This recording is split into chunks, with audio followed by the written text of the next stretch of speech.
প্রতিবেশী হয়, যে ধর্মেরই হোক না কেন, যে সিলসিলারই হোক না কেন, যাই হোক না কেন, এগুলি সব হলো আমাদের প্রতিবেশী। এই প্রতিবেশীর পাশে দাঁড়ানো, এটাই হলো মুসলমানের হক, এটাই হলো ইসলামিক আইন, এটাই হলো ইসলামিক নিয়ম, এটা হলো মুহাম্মদ সাল্লাল্লাহু আলাইহি ওয়াসাল্লামের চরিত্র আকার। একবার জোরে বলি সুবহানাল্লাহ। আমার ভাইজানেরা, সম্পর্কে আপনাদের অনেক জানা ইতিহাস রয়েছে। আল্লাহর নবী সাল্লাল্লাহু আলাইহি ওয়াসাল্লাম এই আদর্শ থেকে বিশ্বকে জয় করেছিলেন। আল্লাহর নবী মসজিদে একজন ইহুদি প্রসাদ করছিলেন।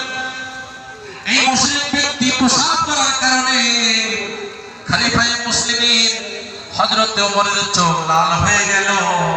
আল্লাহর নবী বললেন, ওমর দাঁড়াও, ধৈর্য ধরো, প্রসাদ পরিপূর্ণ হয়ে যাক। পরিপূর্ণ হয়ে যাওয়ার পরে পাক টাকা হলো। বলা হলো, তুমি কি জানো জায়গাটা কোন জায়গা? ওইটা হলো মুসলমানদের বসত নয়, ওটাই হলো মুসলমানদের মসজিদ।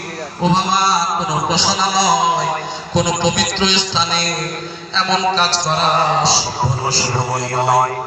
এমন কাজ জায়গায় এই কাজটা শোভনীয় নয়।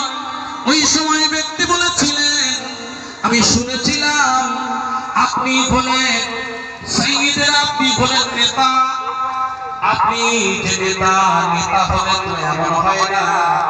নেতা হলে তার বিচার হয় ফাঁসির কাছে, না হলে মারামারি, কত তার আইন অনুযায়ী কত ব্যবস্থা নিত।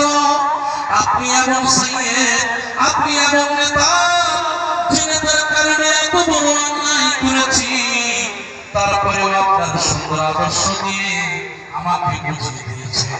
আমি এর দ্বারা প্রমাণ করতে এটাই বুঝতে পারি যে একমাত্র মুহাম্মদ